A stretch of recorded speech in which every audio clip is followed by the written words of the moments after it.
Lakini Kikwete ni mfano wa demokrasia. Na mimi nataka niwaambieni kwenye hili. Shida iliyoko mwaka 95 mkumbuke. Kwenye uchaguzi wa kwanza wa ndani ya CCM wa mfumo wa vyama vingi vya siasa, aliyeongoza wale kwenda finali walikuwa watatu. Dr. Kikwete, Benjamin William Mkapa na hayati Dr. na Mzee Cleopa David Msuya.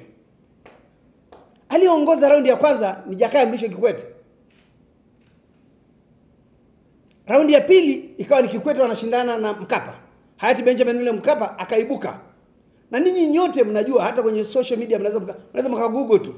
Kikwete alisimama saa ile ile matokeo yalivyotangazwa, akasimama kutangaza kwamba kamati zake zilizo rasmi na zisizo rasmi sasa ni kamati za Benjamin William Mkapa. Chama chochote, yani nataka niwaambieni, hii habari ya kuhamahama vyama ipo tu kwenye nchi zinazoendelea. Huku ndio ipo. Lakini huwezi kwenda kwenye finali umepewa heshima na chama alafu kesho wewe unanuna. Kikwete hakununa, na baada ya ushindi wa Mkapa alimteua Dr. Kikwete kwa waziri wa mambo ya nje kwa miaka 10 ya urais wa Mkapa. Na Kikwete alipokuja kuchukua urais wa nchi, alimteua aliyekuwa anagombea naye Mark Mwandrosia pamoja na wengine wengi kwa waziri katika serikali yake, na alikaa na Mwandrosia mpaka siku ya mwisho rais mpya alipoapishwa. Sasa mimi leo nikiona watu ndani ya chama, mwenyekiti wa chama cha demokrasia na maendeleo wanagombea na makamu mwenyekiti, baada ya hapo wanazirana kila mmoja anakwenda upande wa pili. Sasa hii nayo mtailaumu CCM. Yaani tumewapa uhuru, tumepitisha katiba ili upinzani upate nafasi ya kuwa na demokrasia, kuendesha vyama vya siasa ambavyo lazima vianze na kuwa na demokrasia ndani ya chama. Sio kazi ya CCM kwenda kuwa msuluhishi wa migogoro ndani ya vyama, kwa sababu pengine hata hawatuamini.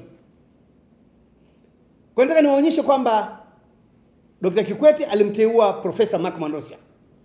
Lakini leo Dr. Samia Suluhu Hassan ambaye alikuwa mgombea mwenza 2015, aliyekwenda finali na hayati Benjamin William Mkapa ni Asha Rose Migiro na Amina Salum Ali. Leo katibu mkuu wa Chama cha Mapinduzi ni Balozi Dr. Asha Rose Migiro, mwanadiplomasia aliyejengea nchi hii heshima, akiwa naibu katibu mkuu wa Umoja wa Mataifa, akiwa balozi wetu na akiwa waziri wa mambo ya nje kwa muda mrefu.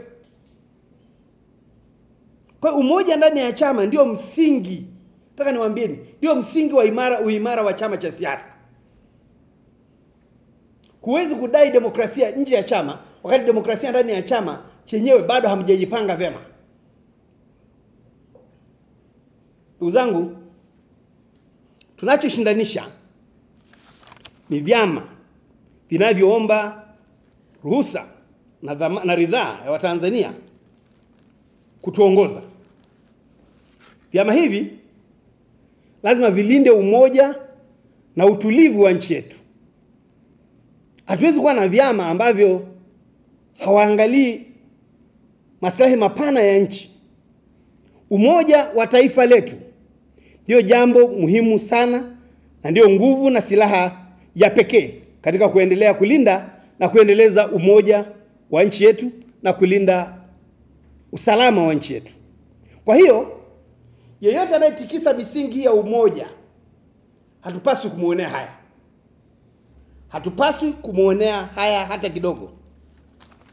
Kabisa.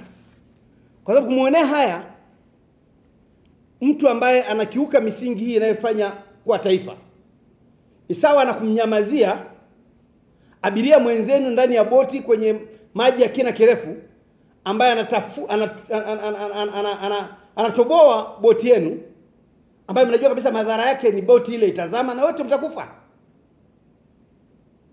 Kwa hiyo hatuna sababu ya kusikiliza kelele kutoka mahali popote ndani ya nchi au nje ya nchi, pale ambapo tunaona kuna watu wanakiuka misingi inayotuunganisha kama taifa.